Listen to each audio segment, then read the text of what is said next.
워싱턴의 경제 전문 분석가가 엄청난 충격에 휩싸였습니다. 싸구려 가전이라 깔봤던 한국이 0.02mm 단위의 정밀 설계로 전 세계 가정을 혁명하고 있다는 사실을 직접 체험한 건데요. 스마트홈 앱 터치 한 번에 문이 열리고 전력 사용량은 무려 30% 절감. 이 모든 게 단순한 한국의 놀라운 기술력이라니 정말 믿어지지 않았는데요.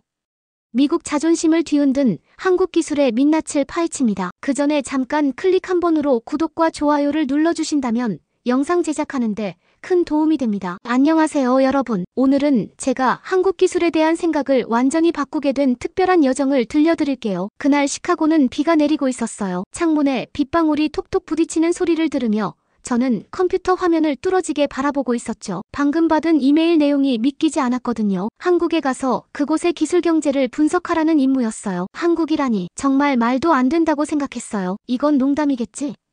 저는 금발머리를 귀 뒤로 넘기며 혼잣말을 하고 있었어요. 그날따라 제 아파트는 유난히 조용했어요. 창밖의 회색 하늘이 제 기분과 꼭 닮아 있었죠. 저는 유명한 싱크탱크를 떠나 경제 전문 작가로 일한 지 1년 정도 됐었어요. 당연히 미국이나 유럽 같은 진짜 혁신 국가들의 시장을 분석하게 될 줄 알았죠. 한국 제품은 생각도 못했어요. 차가워진 커피를 한 모금 마시며 한숨을 쉬고 있었어요. 모두가 알다시피 한국 기업들은 다른 사람들의 아이디어를 그저 베끼고 더 싸게 만들 뿐이라고 생각했거든요. 그들은 새로운 것을 만들어내지 않죠. 적어도 그때까지는 그렇게 믿고 있었어요. 그때 제 휴대폰이 울렸어요. 예전 동료 사라가 보낸 문자였죠. 한국 출장 소식 들었어. 큰 기회네. 저는 눈을 굴리며 짜증을 내고 있었어요. 사라는 이해하지 못했어요. 이건 기회가 아니라 부담이었죠. 반쯤 지구를 돌아가서 짝퉁 가전제품을 보고 감탄한 척해야 한다니.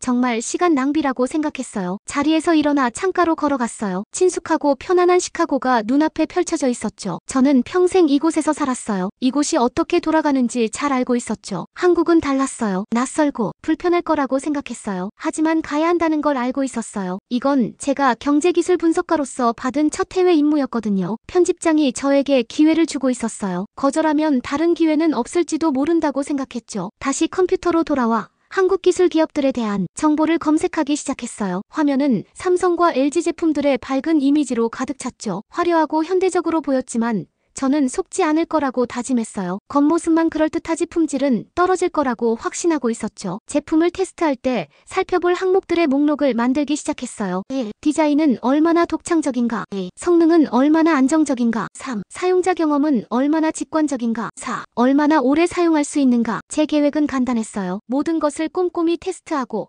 자세한 노트를 작성하고 제가 이미 알고 있는 사실을 세상에 보여주는 것이었죠.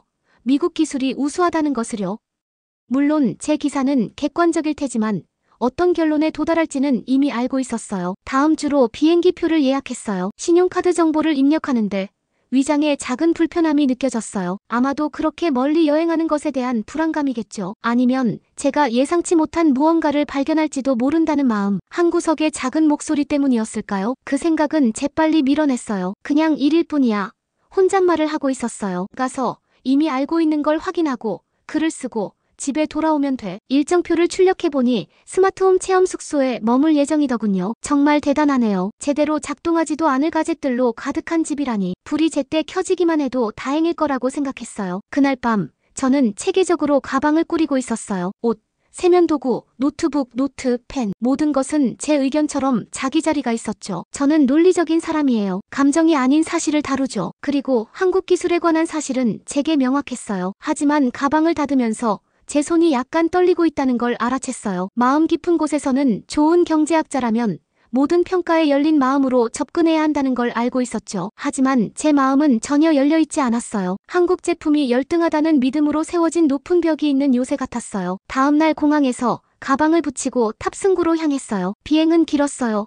마이너스 거의 24시간이나. 제 정신적 요새를 강화하고 논쟁을 준비하고 제 주장을 만들기에 충분한 시간이었죠. 비행기에 탑승하면서 공항 창문을 통해 시카고를 마지막으로 바라봤어요. 친숙한 회색 하늘이 위안을 주고 있었죠. 돌아올 때는 제가 항상 믿어왔던 것을 확인하고 돌아올 거예요. 아무것도 변하지 않을 거라고 생각했어요. 하지만 비행기가 이륙하고 구름을 뚫고 미국을 뒤로하면서 이 여행이 예측할 수 없는 방식으로 저를 바꿀지도 모른다는 이상한 느낌을 떨칠 수 없었어요. 아마도 그저 난기류 때문에 위장이 불편한 것뿐이겠죠. 그 이상은 아니었을 거예요. 눈을 감고 그 느낌이 지나가기를 기다리고 있었어요. 한국이 저를 놀라게 할 리 없어요. 저는 그렇게 허락하지 않을 거였어요. 이렇게 저의 편견과 고정관념을 가지고 한국으로 향하는 여정이 시작됐어요. 하지만 이 여정이 제 인생을 어떻게 바꿀지 그때는 전혀 알지 못했답니다. 한국으로 가는 비행은 정말 끝없이 길게 느껴졌어요. 잠을 자려고 했지만 머릿속은 한국 기술의 열등함을 증명할 방법들로 계속 분주하게 움직이고 있었죠. 노트북에 상세한 계획을 세우고 있었어요. 실행할 모든 테스트를 나열하면서요. 각 항목마다 체크박스와 평가 척도를 만들었죠. 상자를 하나씩 그릴 때마다 더 자신감이 생기는 것 같았어요. 드디어 인천공항에 도착했을 때 몸은 피곤했지만 머릿속은 완전히 깨어 있었어요. 공항의 청결함과 현대적인 디자인에 놀라고 있었죠. 무빙 워크웨이, 자동문, 디지털 안내판 모두 완벽하게 작동하고 있었어요. 하지만 첫인상에 속지 말자고 스스로 다짐했죠. 제 이름이 적힌 팻말을 든 운전기사가 기다리고 있었어요. 에밀리 레이놀즈라고 적혀 있었죠. 그의 차는 깨끗했고 새 차 냄새가 났어요. 서울로 가는 동안 차가 얼마나 조용한지 알아차렸어요. 덜컹거림도 없고 엔진 소리도 들리지 않았죠. 그저 부드러운 움직임만 있었어요. 한국은 처음이신가요?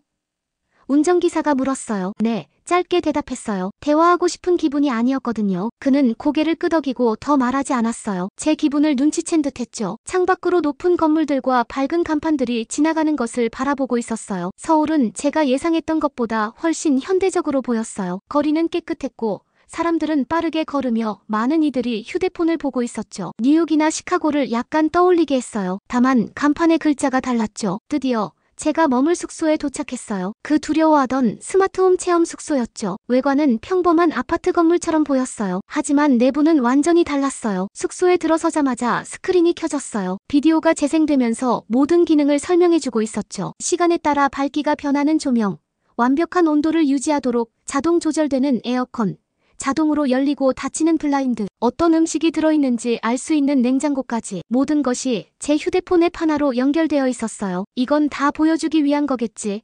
앱으로 조명을 켜면서 혼잣말을 하고 있었어요. 그런데 조명이 즉시 반응하면서 눈을 아프게 하지 않는 부드러운 빛으로 방을 밝혔죠. 침대에 가방을 놓고 짐을 풀기 시작했어요. 제 의심에도 불구하고 방이 얼마나 편안하게 느껴지는지 인정할 수밖에 없었어요. 온도는 완벽했어요. 너무 덥지도 춥지도 않았죠. 조명은 부드럽지만 충분히 밝아서 잘 볼 수 있었고 샤워기의 수압도 딱 적절했어요. 침대 옆 테이블에서 웰컴 키트를 발견했어요. 지도, 서울에 관한 정보, 그리고 뜻밖의 물건 777이 새겨진 작은 금색 손톱깎이가 있었죠. 손에 들고 이리저리 살펴보고 있었어요. 손톱깎이라고? 정말?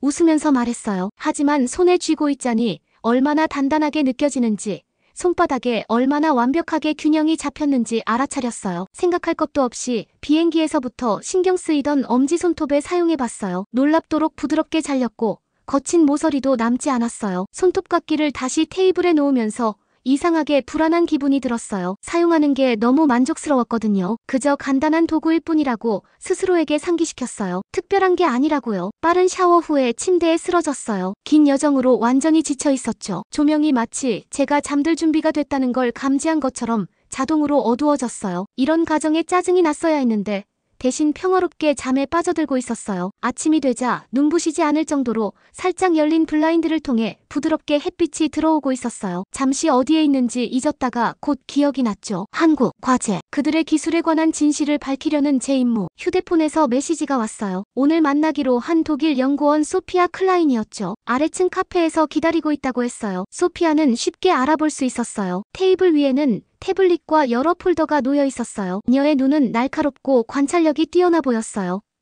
에밀리 레이놀즈. 제가 다가가자 그녀가 말했어요. 직접 만나서 반가워요. 저도요. 그녀 맞은편에 앉으며 대답했어요. 여기 6개월 동안 계셨다고요. 그녀는 고개를 끄덕이며 커피 한 잔을 제게 건네고 있었어요. 블랙에 설탕 한 스푼 마이너스 코디네이터가 요청한 대로요. 제 취향을 알고 있다는 사실에 놀랐지만 내색하지 않으려고 했어요. 감사합니다. 오늘 일정은 어떻게 되나요? 코엑스 전시회부터 시작할 거예요. 그녀가 입장권을 건네며 말했어요. 아시아에서 가장 큰 스마트홈 기술 전시회예요. 입장권을 받아들면서 종이의 품질과 내장된 보안칩을 알아차렸어요. 이런 작은 디테일까지 신경 써서 디자인된 것 같았어요. 미리 경고해드리자면 솔직하게 말하는 게 좋을 것 같아서 말했어요. 저는 화려한 시연에 쉽게 감명받지 않아요. 소피아가 잠시 저를 살펴보더니 살짝 미소 짓고 있었어요. 대부분의 서양인들은 특정한 기대를 가지고 도착하죠. 편견이라는 뜻이군요. 방어적인 기분으로 대답했어요. 우리 모두 편견이 있어요.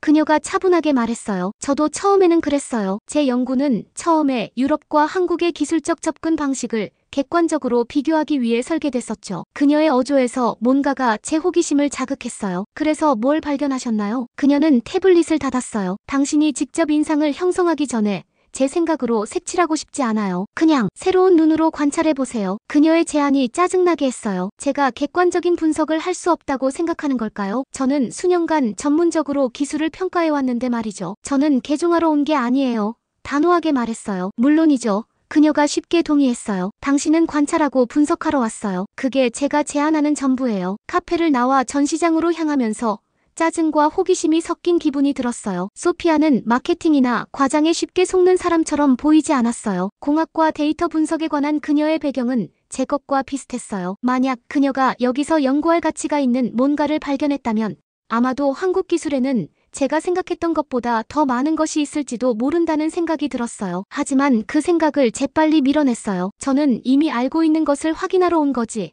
마음을 바꾸러 온 게 아니었으니까요. 스마트홈이 편안하고 손톱깎이가 잘 만들어졌을지 모르지만 이건 작은 일이었어요. 진정한 혁신에 관해서라면 서구가 여전히 앞서 있다고 확신하고 있었어요. 전시회가 열리는 거대한 유리 건물에 다가가면서 제 노트북을 방패처럼 꽉 쥐고 있었어요. 계획은 분명했어요. 관찰하고 테스트하고 분석하고 결론 내리기. 아무것도 저를 놀라게 하지 못할 거예요. 아무것도 제 마음을 바꾸지 못할 거예요. 하지만 자동문이 조용히 열리면서 이전에 본 적 없는 기술의 세계가 눈앞에 펼쳐졌을 때 제 확신에 작은 균열이 생기는 것을 느꼈어요. 아마도 시차 때문일 거라고 스스로에게 말했어요. 그 이상은 아니었을 거예요. 전시장은 정말 크고 환했어요. 사방에서 빛이 쏟아지고 있었고 사람들은 흥분된 표정으로 하나의 전시물에서 다른 전시물로 이동하고 있었죠. 저는 노트북을 꽉 쥐고 표정을 진지하게 유지하려고 노력하고 있었어요. 다른 방문객들처럼 쉽게 감동받지 않을 거라고 다짐했죠. 소피아가 말없이 제 옆에서 걷고 있었어요. 그녀는 제가 모든 것을 제 속도대로 받아들이게 해주고 있었죠. 우리가 처음 다가간 부스에는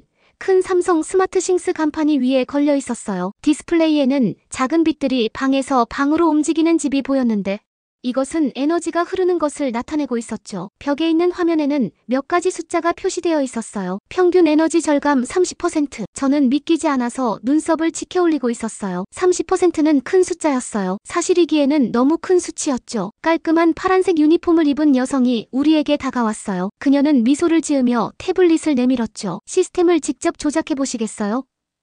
그녀가 물었어요. 저는 의심스러운 마음으로 태블릿을 받았어요. 이게 실제 집과 연결된 건가요? 아니면 그냥 시연용인가요? 물었죠. 실제 테스트 주택과 연결되어 있어요.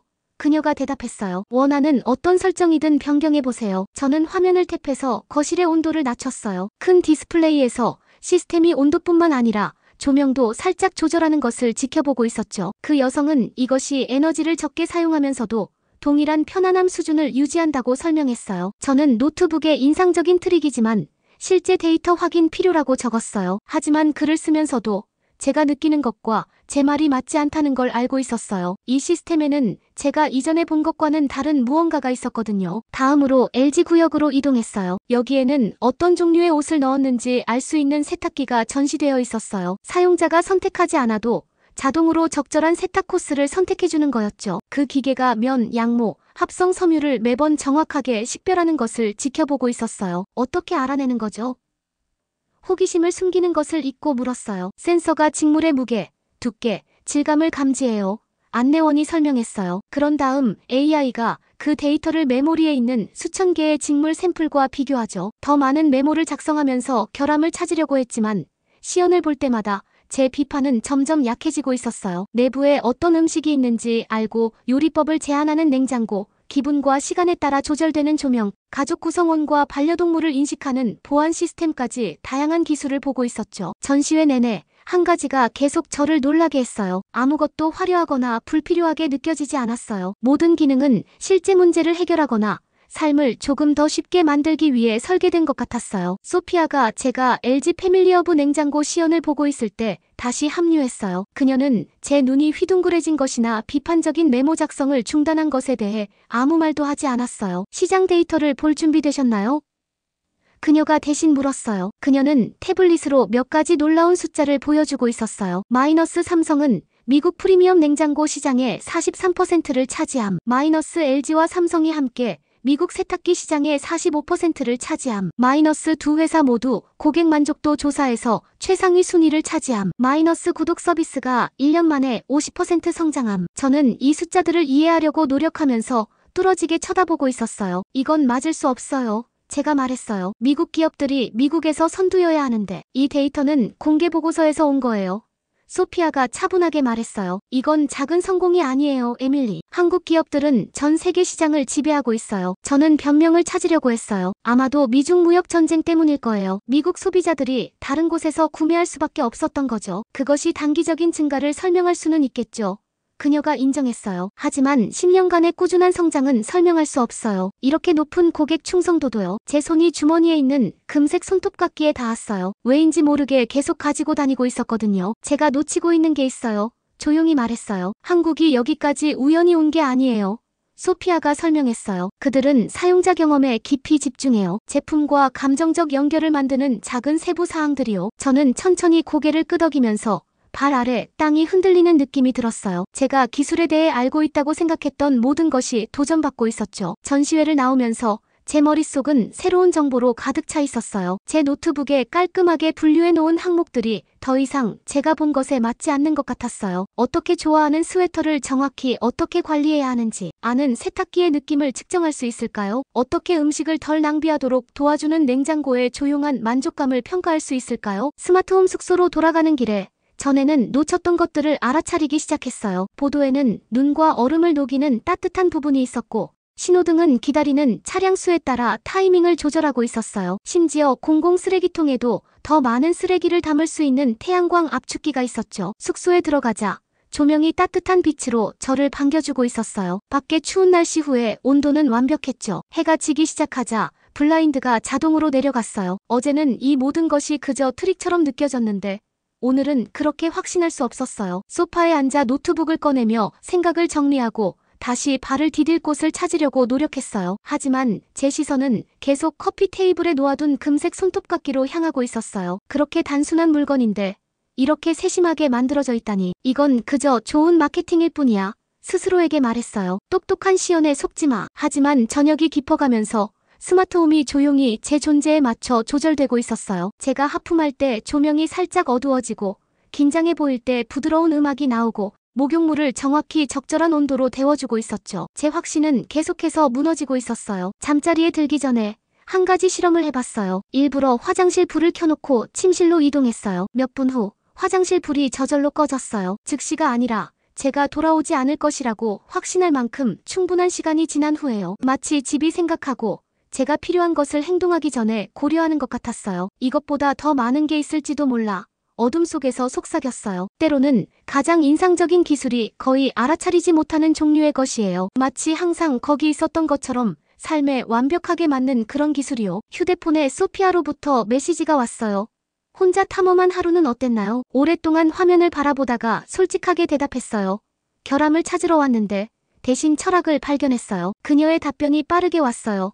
6개월 전 저에게도 똑같은 일이 있었어요. 휴대폰을 내려놓고 눈을 감았어요. 제가 쓰려고 계획했던 모든 것이 바뀌었어요. 제 마음속에 형성되고 있는 기사는 제가 예상했던 것과 전혀 다른 거였죠. 내일은 한국에서의 마지막 날이었고 떠나기 전에 배워야 할 것이 훨씬 더 많았어요. 잠이 들면서 스마트홈이 제 주변에서 완벽하게 조절되고 있었어요. 방 온도는 이상적이었고 나이트 라이트가 구석에서 부드럽게 빛나고 있었으며 공기청정기가 조용히 윙윙거리고 있었어요. 이 기술들 중 어느 것도 그 자체로는 혁명적이지 않아요. 하지만 모두 함께 완벽한 조화 속에서 작동하면서 한국에서 발견할 것이라고 전혀 예상치 못했던 것을 만들어냈어요. 진정으로 이해받는다는 느낌이요. 금색 손톱깎이가 침대 옆 테이블에 놓여 있었어요. 아침에는 그것을 새로운 눈으로 바라볼 거예요. 화려한 혁신을 넘어 더 깊고 더 의미 있는 것을 볼 수 있는 눈으로요.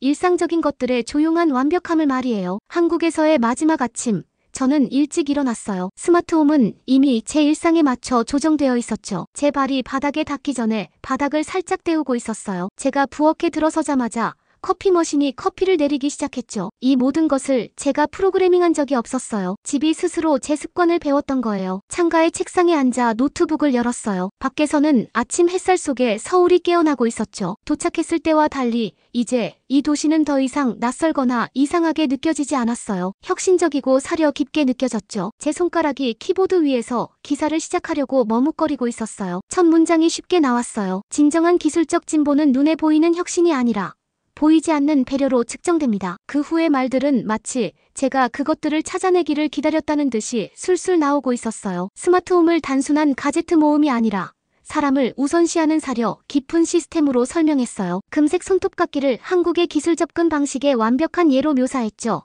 평범한 것을 세심한 관심으로 특별하게 만드는 방식이요. 글을 쓰면서 불과 며칠 만에 제 시각이 얼마나 많이 바뀌었는지 깨달았어요. 저는 서구 아이디어의 저렴한 복제품을 찾으러 한국에 왔어요. 대신 다른 종류의 혁신을 발견했죠. 작지만 의미 있는 방식으로 일상생활을 더 좋게 만드는데 중점을 둔 혁신이요. 제가 본 모든 기술에 대해 생각해 보았어요. 옷을 당신 자신보다 더 잘 보호하는 세탁기, 음식 낭비를 줄이는 데 도움이 되는 냉장고, 기분과 시간에 맞게 조절되는 조명, 말하지 않아도 당신이 필요한 것을 배우는 집, 이런 것들 중 어느 하나도 그 자체로 화려하거나 혁명적이지 않아요. 하지만 함께하면 특별한 무언가를 만들어내죠.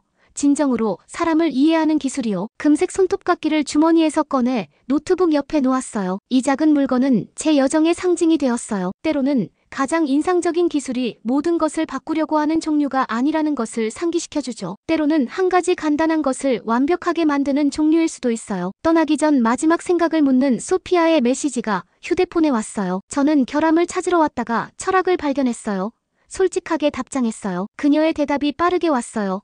6개월 전 저에게도 똑같은 일이 있었어요. 기사를 마무리하고 저장했어요. 제가 쓴 글은 계획했던 것과 전혀 달랐어요. 한국 기술을 비판하는 대신 그 접근 방식을 칭찬하고 있었죠. 결함을 찾는 대신 강점을 강조하고 있었어요. 시카고의 독자들은 제 어조의 변화에 놀랄 테지만 저는 진심으로 믿는 것만 쓸 수 있었어요. 가방을 싸면서 스마트홈은 제 주변에서 전원을 차츰 내리기 시작했어요. 제가 떠난 방의 조명이 살짝 어두워졌고 온도는 에너지를 절약하도록 조절되고 있었죠. 떠날 준비를 하는 동안에도 집은 자원을 신경 쓰면서도 제 편안함을 계속 챙기고 있었어요. 공항에서 면세점을 둘러보고 있었어요. 미국 회사들의 최신 스마트폰과 태블릿 전시대에서 멈췄죠. 이제 그것들이 다르게 보였어요. 그들의 힘과 기능에서는 인상적이지만 때로는 기술을 진정으로 유용하게 만드는 작은 세부 사항들을 놓치는 것 같았어요. 시카고에 계신 어머니를 위한 선물로 새 손톱깎이를 구입했어요. 제 웰컴 키트에 있던 것과 같은 모델을 선택하자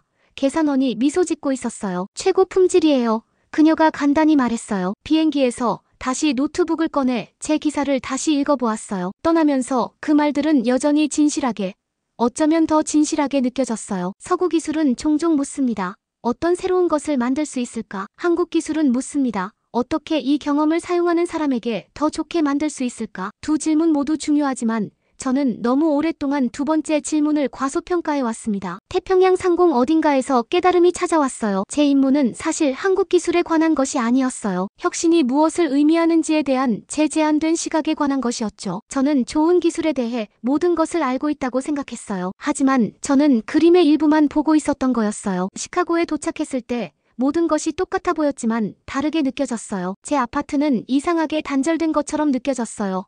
서로 대화하지 않는 조명들, 제 필요를 예측하지 못하는 가전제품들, 제 습관으로부터 배우지 않는 시스템들이요. 배운 것의 기억으로 금색 손톱깎이를 책상에 놓았어요. 약한 중서부의 햇살 속에서 단순한 완벽함으로 반짝이고 있었죠. 제가 만든 여정에 대해 생각해 보았어요. 단순히 시카고에서 서울로, 그리고 다시 돌아오는 여정이 아니라 확신에서 열린 마음으로, 판단해서 이해로 가는 여정이었죠. 그날 저녁 편집장이 제 기사를 확인하려고 전화를 걸어왔어요. 썼어요. 그에게 말했어요. 하지만 아마 예상하셨던 것과는 다를 거예요. 정직하기만 하면 돼요. 그가 대답했어요. 그리고 그것은 정직했어요. 제가 이전에 쓴 어떤 것보다 더 정직했죠. 이번에는 단순히 기술에 대해 보고하는 것이 아니라 개인적인 변화를 공유하고 있었거든요. 시카고에 밤이 내리면서 전에는 주의를 기울이지 않았던 많은 작은 불편함들을 알아차리기 시작했어요. 수동 조절이 필요한 조명, 제가 추울 때를 모르는 난방 음식이 상하기 전에 사용하도록 도울 수 없는 냉장고요. 한국에서 배운 것에서 영감을 받아 제 집에 만들 수 있는 작은 변화들의 목록을 작성하기 시작했어요. 특별히 한국 브랜드를 구매하는 것이 아니라 그들의 철학을 적용하는 거였죠. 어떤 작은 개선이 이 공간이 단순히 나를 위해서가 아니라 나와 함께 더 잘 작동하게 만들 수 있을까요? 잠자리에 들기 전에 새로운 눈으로 볼 수 있게 도와준 소피아에게 감사 메시지를 마지막으로 보냈어요. 한국에 대해 또 쓰실 건가요?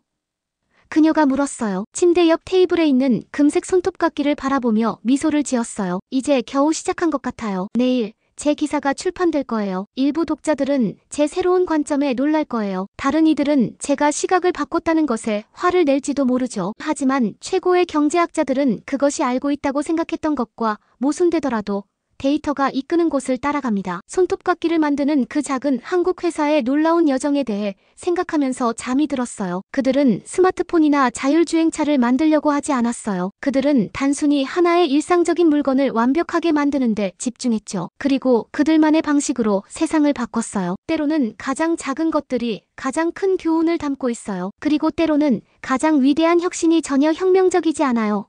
그저 인간이 된다는 것과 완벽하게 부합할 뿐이죠. 여러분, 이것으로 제 한국 여행 이야기를 마치겠습니다. 시청해주셔서 감사합니다. 다음에 또 다른 이야기로 찾아뵙겠습니다.